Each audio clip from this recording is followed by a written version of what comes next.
this video, we want to discuss the topic of the psychological effects of divorce. In my practice of counseling, it seems almost every single day I deal with clients who have dealt with divorce. Whether it's the parent who's going through a nasty divorce or the child who has memories of divorce that their parents are going through, we see there are some long-term effects that could possibly come from divorce. By the end of this presentation, we want to be able to see what are some of these psychological effects that are possible from divorce. We want to look at some things that parents can do to help their children as they're going through this process of divorce, and also things as therapists we can do to encourage these families as they look at divorce and some things that they will have to deal with down the road. As we begin, we want to look at a few divorce statistics that have a little bit of bearing on what we'll look at today. First statistic we see here is that about 1 in 5 American adults has divorced at least once. And this is a number that continues to increase every single year. Now, there's many different reasons why people end up getting divorced, and we'll look at that a little bit later on in this presentation. But the statistics are telling us that this is something that continues to increase, and we don't see any end to this process. And so we want to figure out what's going on in these families that is causing these divorces, and hopefully once we do that, we can find a remedy to these issues they're facing.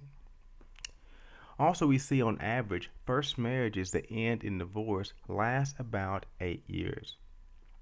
Now, this number 8 years, it seems to me a little bit high. I've heard of people being married for 6 weeks or even a couple months before they got a divorce, and some as long as 30 years. And so this number can fluctuate depending on what studies you're looking at. We're seeing roughly about every couples who've been married around 8 years, those are the ones who on average, end up getting divorced. And so we want to kind of figure out what's going on in these households that's kind of causing these issues to arise for them. What makes a couple who's been married 25 or 30 years decide that they no longer are in love with each other? We want to be able to figure out what's going on behind the scenes. Also, among Americans aged 18 and older, almost 94% believe that divorce is a serious problem in the United States. And this is something that comes from people who may not even be married. These may be kids whose parents divorced as they was growing up. Maybe they had a friend who's gone through that, or they've seen some type of negative impact from divorce. Now, one picture I don't want to paint is that anybody who's gone through a divorce is going to have a hard time. I don't want to paint that picture. But I think a realistic picture helps us to see that there are some negative things that can come from that. We want to be able to prepare these families on how to deal with that the best way possible. Also, after divorce, 85% of mothers have custody of their children. And I believe there's several different reasons for that. Sometimes the fathers simply do not want to be involved, and so that ends up leading to part of this 85%. Sometimes the mothers they'll apply for full custody of it, and most of the times the court system is favored quite a bit more with the mother, and so that happens.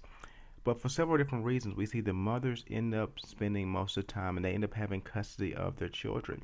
And so this ends up leading to a lot more single-parent households. And we see that because of this, it's a different aspect, it's a different way for these children to be raised. Not saying it's a bad thing, but this is a different format than a two-parent household. Also, the 13.4 million custodial parents in 2002, 59% of them had some type of child support agreement. Now, even though almost 60% had some type of child support agreement, it doesn't mean necessarily that this money was being paid. If you go to the post office or even go online, you see websites that tell quite a bit about people who are not paying the child support. And so you have these families that are struggling financially because for one reason or another, they're not receiving the child support that they have been agreed to in court. And so hopefully when this issue is taken care of and dealt with in the proper way, the children are getting the things that they need in the right fashion. And also we see that nearly 50% of all men neither see nor support their children after a divorce. And once again, there's multiple reasons for this. There could be a situation where it may have been an abuse situation where the father's incarcerated, or the father was never involved with the child. But we see a growing population of children in our country today who do not have active fathers in the household. And we're seeing a lot of negative effects from that, even though they may have a stepfather who may step in later on down the road, or a positive male role model down the road. We see there's something that's special about having a biological father in the household, and this is not happening all the time. And so usually when we see a divorce happen, we see a lot of change going on in the family. We see relationships change quite a bit. And so because of this, we want to be able to help guide these children through this whole process. Next, we want to look at the top 10 reasons that are given for divorce. Now, these aren't all the reasons, obviously, that people are getting divorced, but this is a few reasons that have come up over and over again. Well, the first one is a lack of communication. That for one reason or another, couples are not learning how to talk to each other before they get married. Sure, they've had conversations with each other. Sure, they've talked about things they like and dislike, but they're not really getting to a deeper level of communication with each other. And so, what ends up happening after they get married, after the honeymoon period is over with, they're in a place in a relationship where they're not really willing to put up with anything anymore. The things they used to think was cute, they don't think it are cute anymore. The things that did not bother them at first now bother them so much more. And so because they're not able to communicate properly with their spouse, one of the main things that's now said is, I want to get a divorce because we simply don't communicate. Something also closely related to this is too much conflict and arguing. And for many couples who go through this whole process, this is not something that is new that happens after they get married. That the entire relationship, as they go back and look at it, that they realize there's always been conflict and arguing. And many people will make the assumption that, well, once I get married, things are going to be different. And so because they make that assumption, they think things are going to be different, but things don't change. The communication patterns stay the same way. They don't know how to fight in the proper way. And so conflicts and arguing continue to be such a big problem that some people are just willing to walk away because of that. Another reason we see that people are getting divorced is because of infidelity. And this is actually a growing thing. We've always had infidelity in the world, but with a newer type of infidelity we're seeing is people dealing with pornography addiction. And because of that, we're seeing more and more people saying the divorce is a viable option for them because they don't feel like their spouses have been faithful to them. And so this is an interesting field that is getting more and more attention, is that how do you deal with infidelity? And there's some couples that are able to work through that and continue to have a relationship, and some people are not able to. And so this becomes a problem that is continuing to increase. Another thing is that some people feel like they were married too young. You hear stories all the time of high school sweethearts who got married right out of high school, and within 3 to 4 years after they get married, they have children. The problems set in, and so they go back and kind of mark up this first relationship as just being something that was bad because they feel like they married too young. And I don't really think there is really a good age to get married. I don't think there's a magical number out there. But sometimes I can see where two people may not be mature enough to be ready for marriage, and this does end up leading to divorce. Another thing is unrealistic expectations. That you'll be very surprised that when couples get together, that sometimes they don't really talk about what they're expecting out of each other. And so there's an assumption that because my parents did something for me when I was growing up, that my spouse is automatically going to do this. And so, for example, you may have a husband who's used to his mother always cooking for him, cleaning for him, being at his beck and call all the time. And so, an expectation in his mind is that his wife is going to do the exact same thing as a mother always has done. The problem with that scenario is that he's never talked to his wife about this. And so when he gets into the marriage and she doesn't do the things he thinks that she should be doing, there comes problems with that. And so couples need to take the time prior to marriage to look at what their expectations are of each other and to see if they are realistic. A problem that has been a problem for ages is the lack of equality in relationships. And there are lots of different philosophies out there on what does equality look like in a relationship. For some people, the man ends up leading the family and taking a leadership role. In other relationships, the woman does, and sometimes that role is shared. And so that's different for each relationship. That's going to be look a little bit different. But I think in the end, what both partners are wanting to have is a feeling like they have an equal say in what's going on. And so if I'm feeling that someone's not listening to me or someone's not giving me the attention that I need and I'm not able to be a part of the decision making process, then I'm not going to feel equal. And so someone may feel like they're being burdened or that someone's holding things over them. And so that lack of equality will end up leading to them to divorce. Another thing is inadequate preparation. I am a big advocate of premarital counseling. I think it's extremely important. For some couples, they just don't see the importance in it. They think, well, we've talked about everything, or at least they think they have. And so some people think they have not, they think they've done everything, but they've not spent the time looking at the relationship before they get into it. And so they don't prepare themselves in the right way. They don't do the work beforehand to get themselves ready. And so sometimes inadequate preparation is a reason for divorce. One that comes up over and over again is domestic violence, that for one reason or another, one spouse is being physically or even sexually abused by their spouse. And so, in an attempt to get away from this, a spouse will separate themselves and eventually get divorced because they do not want to remain in an abusive relationship.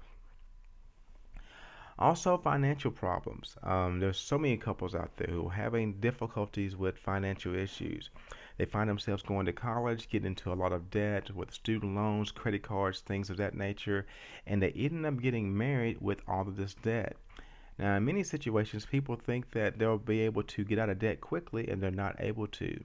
Or one person is a spends money all the time, or the other one saves, but they simply don't know how to communicate when it comes to money. And so financial problems ends up leading to divorce. And the last one is conflict about domestic work. Who's going to do what task around the house? Who's going to cook? Who's going to clean? Who's going to take care of the children in the middle of the night when they need the bottle? These are things that have not been resolved, and one partner usually ends up feeling like they have all the weight on their shoulders. And so when that goes on for too long, sometimes people decide that divorce is the best way. And so these are the top 10 reasons that are given for divorce. So there's obviously several more that can go there, but I feel like these will be the most important ones to go over. Next, we want to look at the 6 stages of divorce. For many people, when they think about a divorce, the first thing that comes into their mind is a person going into the lawyer's office, signing the paperwork, and then a few months later going to court and them being divorced. But the reality is, a divorce happens quite a bit early in a relationship before any papers are signed. And so what we want to do is look at what the process of divorce looks like for the adults. The first stage of the divorce is what we call the emotional divorce. And this says it starts before any legal action is taken. One or both partners may feel disillusioned, unhappy, or rejected. And in this stage, disappointment usually ends with emotional detachment. And then what you see here is you may end up finding a couple who may have been married 15, 20, even 30 years, but emotionally they have been disconnected for years. And so even though they are still sharing the same bedroom, even though they're still going out on dates, things of that nature, there's not a connection between the two. And so emotionally there is nothing going on between them. And so even though they are on paper married and on the outside looking in looks like as if they're married, emotionally they have divorced because there's a detachment between the two. Now, for many people who find themselves in a situation, they can get help to be able to get out of this stage, but we see many people start here with the emotional divorce. The second thing is what we call the legal divorce. And this is the formal dissolution of a marriage. During this stage, the couples reach agreements on such issues as child custody and division of property. And this is those initial stages when they do start going to the lawyer, start drawing up paperwork. They're having conversations about what's going to happen with all the assets at home. And this is the one we're the most familiar with. And a lot of times, this is one of the nastiest sections of divorce because people get very selfish here, begin to think more about themselves, and they don't really consider what's best for the child in this process. The third kind is what we call economic divorce. And this is when a couple may begin to argue about who should pay past debts and property taxes. And this stage may continue long after the legal questions have been settled. You know, when we were first dating, we bought that the dog together. Or now that we're getting divorced, who's going to get the dog? Who's going to pay for the vet's bills? Things of that nature. And so we paid for this house together. Who gets the house, and how are we going to pay that off? And so you see both people now kind of separate themselves from each other economically. They want my money to be separate from your money now. And so once again, when money gets involved, many more problems develop at this point. Next thing is what we call co-parental divorce. And this stage involves agreement about legal responsibilities for financial support of the children, their daily care, and parental visitation rights. And I think this is probably one of the most interesting stages of the divorce, because at this co-parental stage, they're going to have to learn, how do we now parent from two different households. Mom will have someone set of rules at her house. Dad may have a different set of rules at his house. And so being able to learn how to deal with each other in a civil way and being able to parent from two different places can be a difficult thing for many families. And so getting some help in this process could be very beneficial to the family. Last, and the next one, not last, but the next one is what we call community divorce. And this is a process in which you inform your friends, families, teachers, and others that they are no longer married. And this can be an awkward stage. Before this, you kind of kept it to yourself. No one really knows what's going on. But now, you people can be a lot more public about it. You may start seeing posts on Facebook, things of this nature, where people are now letting people know that this relationship has officially ended. And so relationships between in-laws and things like that may begin to break down at this point, because it's now being verbalized publicly that we are no longer together. And the last one is what we call the psychic divorce. And this is when the partners separate from each other emotionally and establish separate lives. But one or both undergo a process of mourning, and some never finish this stage. And what you end up seeing here is you see people getting to a point where they're sometimes depressed. They had their life and their marriage planned out a perfect way in their own mind, but at the end of the day, this is not the way life ended up for them. And so they may end up asking themselves the questions, why did this happen? Or what's wrong with me? Or what could I have done better for this relationship? And so this is the psychic stage where they end up going through a lot of emotional turmoil over their relationship ending. And for some people, they never get over this. They could be divorced for 10, 15 years and still have some issue they're trying to resolve with their ex-spouse, because they're trying to figure out what went wrong. And so these are the 6 stages of divorce that people normally go through. They don't necessarily do this in this exact order, but this is what they're going through and thinking in this process of divorce. Next, we want to look at how specifically divorce affects the adults. We've looked at what the process looks like. Now we want to look at how it affects them in the long term. And this next term we want to define is what we call a divorce hangover. And this is unhealthy psychological and behavioral problems that affect the relationship after a divorce has occurred. And if you think about a hangover from alcohol, whatever the case may be, many people don't like it. It is uncomfortable. It gives them lots of problems. It's something they try to avoid as much as possible. Well, a divorce hangover is very similar. We see with the divorce hangover, we see people get bitter sometimes. They have many relationship problems. And we want to kind of walk through and help you see, what does it look like if someone is having a divorce hangover. And so let's look at these 9 signs of a divorce hangover. The first is sarcasm. This is when someone mentions the ex-spouse, they make derogatory remarks as a way of coping with their loss. That this ex-spouse, they can't do anything right. They're always going to find something smart to say about the other person. Maybe it's their cooking, maybe it's their weight, whatever the case may be. Anything they can find to talk bad about the other person, they find themselves doing it frequently. And this could be years after the person is divorced and they're still bringing up negative things about their spouse, and they deal with it in sarcasm. And so this could be a show that they're having this divorce hangover. The next thing is what we call using the children. And this is when one partner tries to convince the children that divorce was entirely the other person's fault, and may grill the children for information about the other parent. And what is very negative about this process here is the children end up being caught in the middle. The dad is sending the kids to the mom's house and wanting him to know if she's seeing a new guy or anything like that. or the mom wants to know what's does he still miss her, things like that.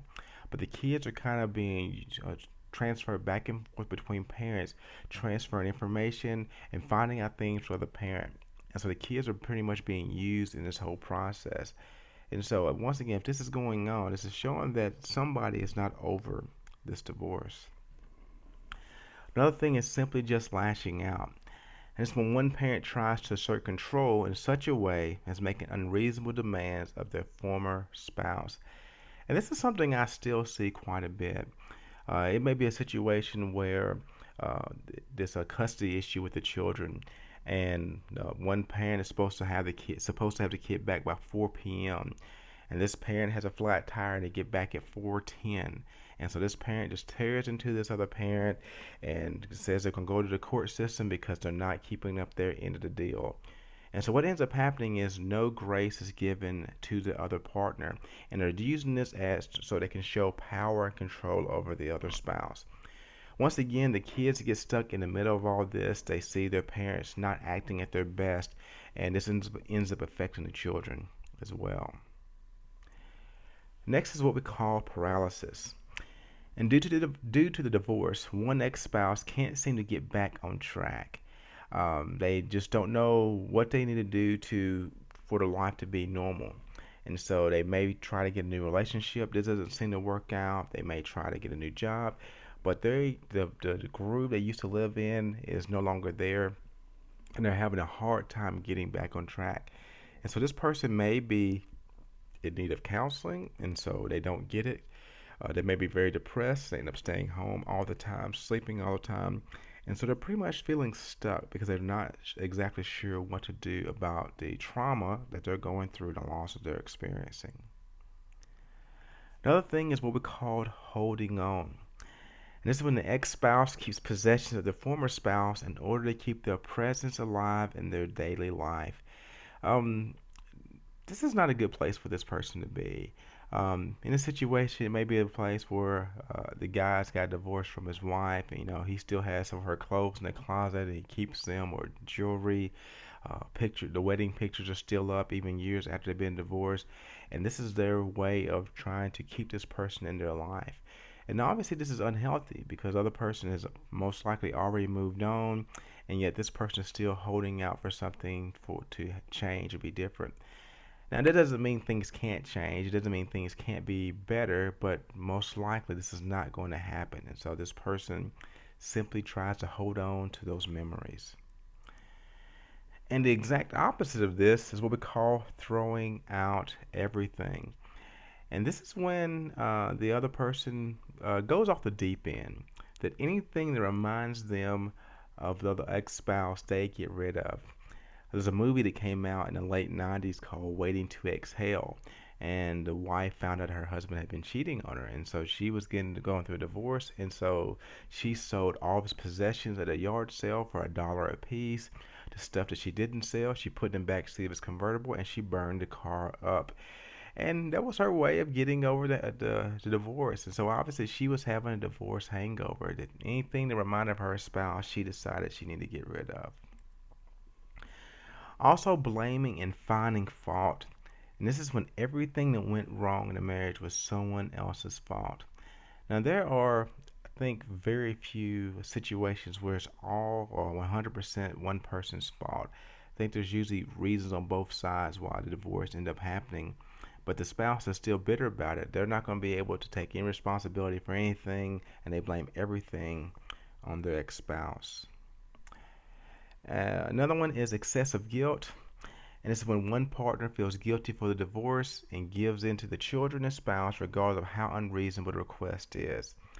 And so, inadvertently, this parent ends up kind of buying the children. Anything the kids want, they end up doing it because they're feeling guilty about it. And so, any demands their ex-spouse is making, they're going to give in because they're feeling bad. And so this may be the person who has maybe had the affair and they're feeling bad about that. So whatever they can do to make peace, they end up doing it and they do it out of guilt. And I think the problem with this is their intentions end up being wrong. And so instead of them doing it for the right reason or making things right because they know they need to. They do it out of guilt, and sometimes that guilt changes into bitterness because once again they're not doing it for the right reason. And our last one is dependency. And to fill the void left by the ex-spouse, one partner leans heavily on other people, particularly new romantic involvements. And a lot of times you may see someone who ends up getting a divorce and they will immediately go out from one relationship to another, to another, to another. And they end up becoming dependent on someone else because they're used to being with someone all the time. And so this dependency is usually unhealthy because they're not thinking for themselves, they're not making decisions for themselves. They're pretty much using this new relationship as an escape for them. And so they end up having an unhealthy dependency for uh, this new spouse or new partner. And so these are the 9 different signs of a divorce hangover. They don't have to have all 9 signs in order to qualify for this. It's not a diagnosis or anything. But it does give us a little picture of what divorce looks like when a person is not getting over it. Next thing we want to look is the effects of divorce on children. We've talked a little bit so far on how divorce affects the parents. Now we want to look at how divorce affects children and some strategies we can use to help these families with their children. And the first thing we want to look is the 5 different types of divorce and their immediate effects on the children. The first type of divorce we want to look at is called the disappearing parent. And this is when one parent suddenly leaves the home and the children receive little explanation.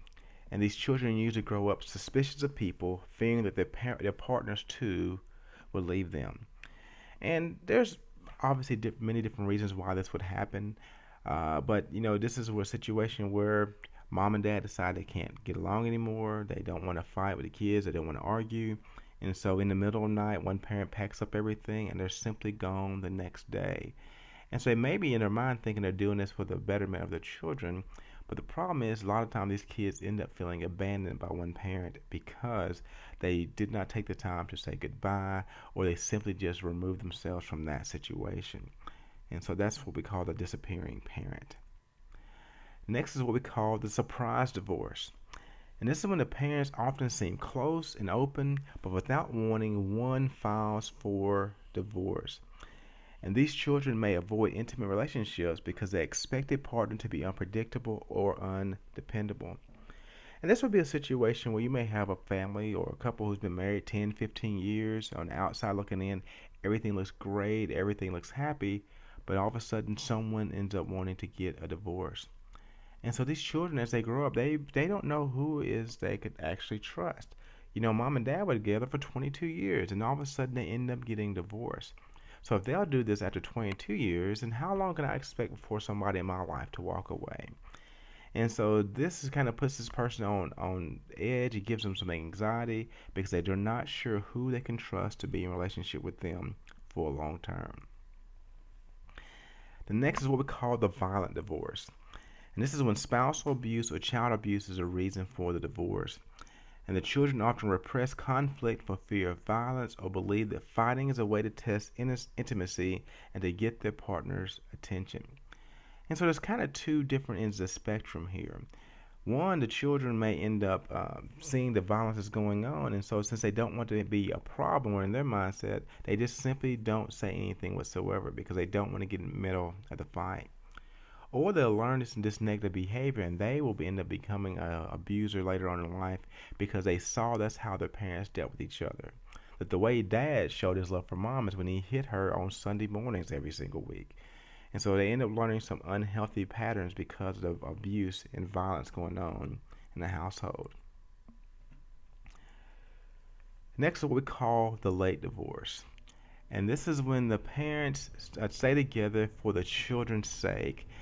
They often create an environment of veiled criticism and threats, unspoken anger, and even hatred. These children learn to suppress their feelings to survive and equate love with suffering and silence. And what we mean about the late divorce here, in this situation, everyone in the household knows that things are not going well. The kids know things aren't working out. The parents know things are not working out. The dog knows it. That there is nothing good going on in this household. But yet the parents in the back of their mind saying, we're going to stay together for the kids. And so we'll do this for them. And I think a lot of times parents have good intentions when they go about trying to do this. The problem is what they're teaching their kids inadvertently is that when you suffer in silence. You don't tell anybody what's going on. You act as if there's nothing really going on. And so they really are not protecting their kids at all. And the last is what we call protect the kids divorce. And this is when the parents decide to protect children by withholding information about the real reasons for their divorce. Children eventually find out the truth and deal with bitterness and lack of trust because of dishonesty of their parents. I can remember a specific situation where a husband and wife had been married for 20 years. And so, whenever they decided to get divorced, they told their children that the simple reason why they got a divorce is because they had fell out of love. And so the kids never did understand what that meant to fall out of love.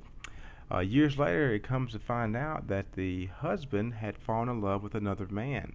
And so, since they didn't want to tell their kids that information, they came up with a different reason to tell their kids. And so, what the kids are now having to deal with is that they have parents who have lied to them. The people who they should trust the most out of anyone else in the world has lied to them about the reason for them to get divorced.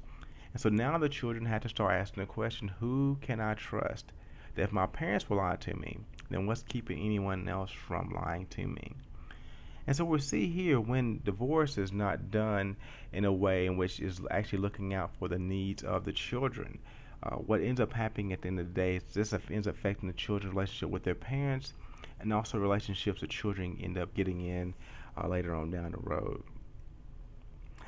Next, we're going to look at gender issues. How do males and females usually deal with divorce as they grow up?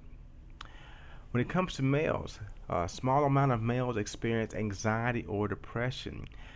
The effects of parental divorce on males are generally seen in the classroom and in social behaviors. And many times in counseling sessions, I'll have parents who had had a divorce and they bring their children in and they wonder what's going on with their boy. He is acting up in the classroom now. He's getting a lot more aggressive. He's talking back. He's not listening. And this is just one way the men or males end up processing the grief that they're going through, and they do it by socially acting out. Now, when it comes to females, there's a relatively high prevalence of anxiety and depression in females as well, up to 41%. And this is due to a greater decrease in subjective well-being, a lower increase in self-esteem, and a higher increase in school problems. That once again, it puts them on edge. The anxiety and depression they are feeling is heightened again because of the parents' separation and divorce. And so on an emotional level, both males and females are affected by the divorce. Now, obviously, there's some things that parents can do to help their children through this, but I still see that even in the short term, anxiety and depression is something that will definitely need to be dealt with in this whole process of counseling. Now, before the parents even get a divorce, there are some pre-divorce difficulties that children face, and we want to look and see what goes on prior to the divorce, what things kids are going through, and then things children face after the divorce has been finalized. And then one of the first thing is parental conflict and hostility. And what you end up seeing here is that everyone seems to be walking on eggshells. Mom and dad are fighting all the time, or they're totally ignoring each other, or the kids are in the middle of everything. And so because of this, the children are walking around an environment where no one wants to get along with each other. And so this conflict kind of defines their whole environment, their entire world they're living in. And so as the more they deal with this, the more depressed and anxious they can become.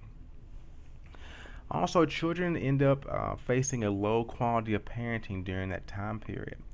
Now, I'm not saying here that these parents are bad people. What I'm saying, though, is that sometimes divorce ends up being such a big thing, it distracts the parents from giving the same level of parenting they did prior to them talking about divorce. And so maybe a thing where they're arguing and fussing and not spending as much time with the children, or one parent has moved out because they're upset. And so, once again, they're not able to spend as much time as they usually did, and it ends up in a low quality of parenting. Also, we see economic hardship going on through this time. Usually, when we have a divorce, either one of the spouses will end up moving out, and so we go from a two-income family having extra money to two separate parents living off their own income. And so it may be more difficult for them to buy groceries and get electricity and buy clothes and do the things that they used to do. And so a lifestyle change ends up happening due to an economic hardship from the divorce.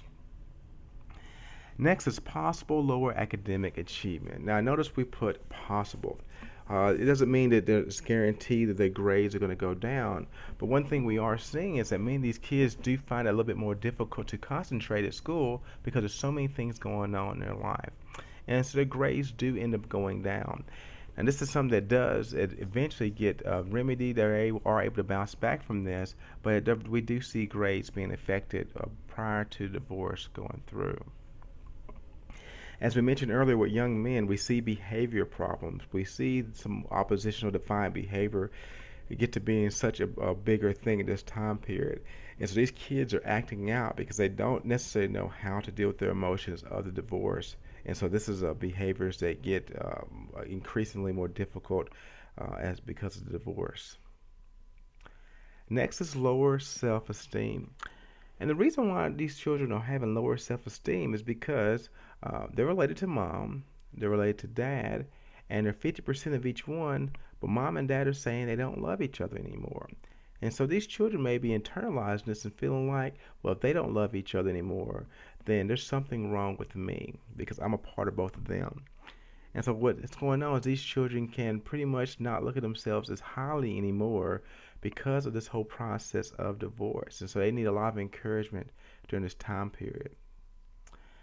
And also some possible long-term health problems. We hear of a lot of kids, especially younger ones, complaining of stomach aches and things of that nature. And what's going on here is many of these children are getting ulcers and anxiety because of the impending divorce that's going to happen. And so making sure your kids are being checked out, going to the doctor, things like that will be very beneficial for the parents as they go through this process of divorce because there could be some physical things going on with their children that they're not catching at home because of all the things that's going on with the divorce. And so some possible long-term health problems. Next, we want to look at some post-divorce difficulties. So after the parents get divorced, here's some things that children may be dealing with. There may be a feeling of abandonment. If one parent ends up leaving the household and may not necessarily be spending much time with it anymore, the abandonment issues and attachment issues could be something we're dealing with. Also feeling powerless and helpless. The parents are going through these problems and they feel like there's nothing they can do about it whatsoever. And so they may be praying a lot or being a good kid in their own mindset to help change things, but the reality is there's nothing they simply can do to change it. And so they feel powerless in this whole situation. They also may have a greater need for nurturing. If there's always arguing and fighting going on, they may simply need that hug or that reassurance that everything is going to be okay or that they're going to make it through this whole process. And so that need for nurturing it goes up significantly. Also, they can feel angry. And the reality is, there's nothing wrong with this. They have a problem with this whole situation. Things are not going the way they wanted to go with their parents, and so they have the ability to be angry. And I think parents will be benefited by allowing their kids to be angry and spending the time to talk with them about their emotions. Sometimes there's guilt where the kids will blame themselves for the parents' divorce. If they had just been a better kid or done something different, then maybe their parents wouldn't be getting divorced. Also, some kids get to the mindset where they think they need to take care of their parents. So maybe it's a young man who wants to step up at home and take care of his mom because the dad's not around anymore, or the young girl who takes care of her dad because mom is no longer there. And so the kids end up shifting their normal roles in an attempt to help their parents out, which should be the exact opposite. And so the family roles get messed up quite a bit. Also, sometimes kids get to worry that they will get kicked out. If mom and dad loved each other, and if dad is made to leave the house, what's keeping mom from kicking me out too? And so some unnecessary anxiety can be welling up in these children because they're afraid that they're going to be next on the list to get kicked out of the house. And so explaining this process to them will be a benefit. There's a grieving process. I mean, just like death, they're mourning a loss of relationship, mourning a loss of their house being the way it always has been, and so this can be an issue for them is grieving. There also can be conflicts of loyalty. You know, whose side do I take? Do I take mom's side? Do I take dad's side? These children feel very pulled. And then once again, these kids end up acting out in some way because they're trying to process and deal with this divorce. And so these are some difficulties children end up facing after they get divorced. Next, we see some things that divorced parents say that can undermine a child's love and confidence in the other parent. One thing they can say is, I need you to listen to my feelings and be sympathetic. And simply what they're trying to do, they're trying to force the kid into seeing things from their perspective. And the reality is, the kids don't necessarily need to have to be able to do that. The kid has enough problems of their own to process through, and they shouldn't be processing the parents' problems or emotions. And so the parents need to either get a therapist or a friend or somebody to talk through these issues with, but it's not really the child's role to step in and become the emotional support for the parent. Or, tell your mother or father to buy it for you. It's a manipulation tactic. I want you to go home and get them to do this for you and see who's a better parent. So it ends up causing problems there. Or you blame the adult, blame the divorce on one of the other parents. It's not your fault it happened. If your other parent had been better, then this wouldn't have been an issue. Or you can always go live with your mother or father if you don't like it here. And what this does is makes the child have to conform to your rules and do things the way you want to, regardless of how they're being treated in another household. So now, once again, the kid is having to make a choice. Do I stay with mom? Do I stay with dad? And am I abandoning one of them? Or don't tell your mother or father about this. And in this situation, what they're doing, they're setting their kids up to keep secrets. And the problem is, when secrets are being kept, it creates a gap in relationship between the parent and the child. And so having a kid keep secrets is something that's really not good for them. And so it's just best that everything can be out open and talked about publicly, and that way there's no secrets being held between parent and child. Next thing is a question that could be asked of parents is, are you alienating your child from the other parent? Do you simply not talk about the other parent at all? Do you act like they're not even there anymore? Are you criticizing the other parent behind the other parent's back? Are you purposely putting your kids in the middle there? Or are you setting the other parent up to fail? And when parents are living out these behaviors, what they're doing is they're doing their best to separate the child from the parent. And the reality is, just because mom and dad does not get along does not mean a kid can't get along with the parent. And so parents have to be very careful on what they say and how they treat the other spouse after the divorce has occurred, because once again, it does affect their children. Some of the children's rights when the parents they're divorced, they need a meaningful relationship with both parents as much as possible. Now, obviously, there's different schedules of visitation, things like that, but as much as possible, both parents need to be involved in their life. And they need to be separate from the parents' differences. The parents can hate each other's guts, but that really has nothing to do with the child. And so the parents need to leave the kids out of their emotional baggage that they're working through. They need to be able to love both parents because they still have two parents, even though their parents are not together anymore. And so they need to have the right to be able to love both without either parent getting jealous. Also, to receive love and support from both parents. They trust their parents enough to go to either one of them and tell them what's going on and to feel supported by them as they have big decisions to make. They need to be physically and emotionally safe. They need to be able to tell what's going on with themselves emotionally. They need to be able to express their feelings regardless how it affects the parents. If they're angry, mad, depressed, they need to be able to say that to the parent regardless if the parent likes that or not. But also they need to be children and independent of the adult world of divorce. They need to play. They need to be able to get out and do things that children do. And the more they do that, the more we'll be able to normalize the situation. Obviously, it won't take away the pain of the divorce, but it gives them a way of normalizing what's going on. And the role of the parent.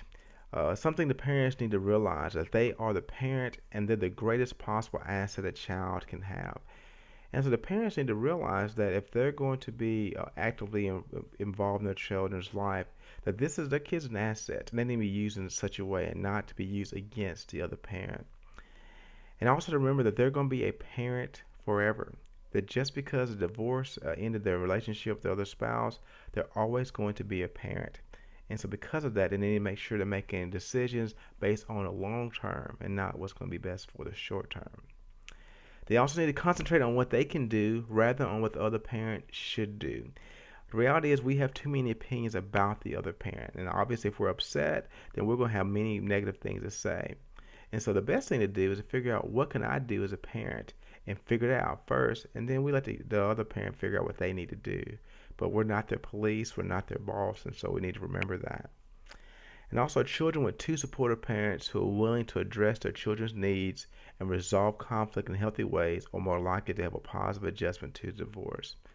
So the best way for the kid to adjust is that the parents need to be able to find out what does my child need and how do we get along better as a former husband and wife.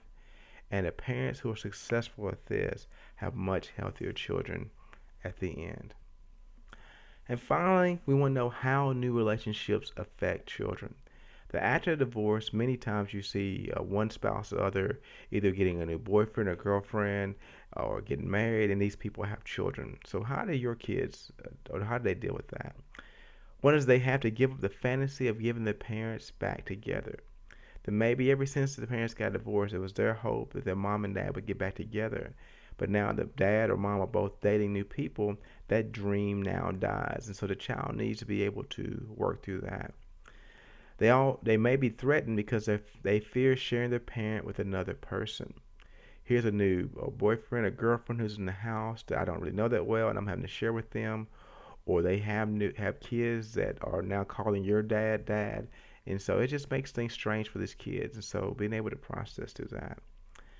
Also, a new relationship may undermine the security they are just beginning to redevelop after their parents' separation. That these kids are been through so much change already that they're wanting things to be stable, and now we're bringing another person in, and so it's kind of throwing off this whole schedule of them getting things settled out in their own mind about how they're going to deal with the divorce. And finally, children may feel guilty about liking a parent's new friend. You know, they've got a divorce from mom, but this new lady, they kind of like her, and but they don't know are they supposed to like her or not because of the relationship they still try to keep with their mom. And so this can cause a lot of anxiety for the kids as well. Well, we've looked today at the psychological effects of divorce. We've looked at how parents are affected by the divorce. We looked at what a divorce hangover looks like as well. We've also discussed what does it look like for children to go through the process of divorce. I think the biggest point that you want to carry away from this video is that whenever parents go through divorce, I think the number one thing they can do for everyone is to work on communication.